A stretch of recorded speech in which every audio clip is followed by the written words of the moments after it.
Kuidas valitakse raadiojaamas muusikat? Millega tuleb muusikajuhil raadiojaamas kursis olla ja millega arvestada playlistide tegemisel? Uurisime seda kõike raadiomaja Fonoteegis, Vikerraadio muusikajuhi Olev Erlichi ja Raadio 2 muusikajuhi Erik Morna käest.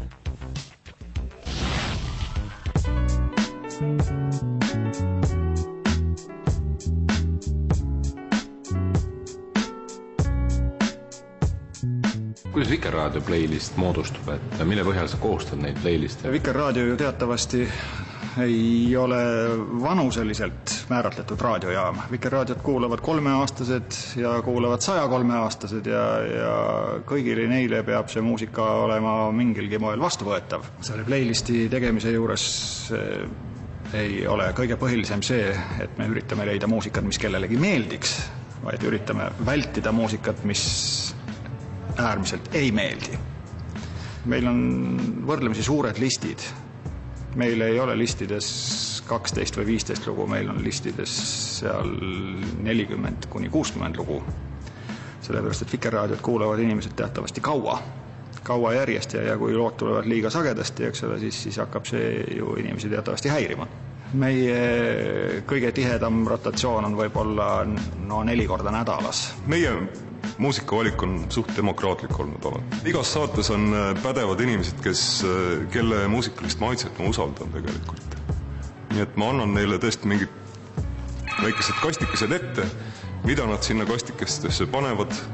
Ma usun, et sobib ka meie jaamale. Meie playlist on aegade algusest tegelikult olnud soovituslik.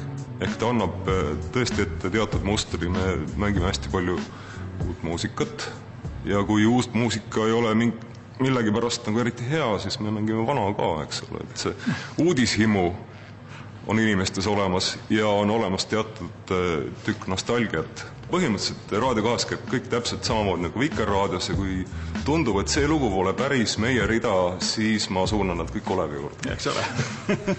Sest Vikerraadio ongi selline, et meie tahame mängida hästi palju võõrkeelseid lugusid. Ingliskeelseid lugusid on maailmas liiga palju, tundub mulle. Ja sestap üritame me võimalikult palju. Me ei ütle, et meil neid palju oleks, aga võimalikult palju mängida näiteks soomekeelseid lugusid, rootsikeelseid palu, norra keelt, eks ole, Portugali, Hispaania keelseid asju.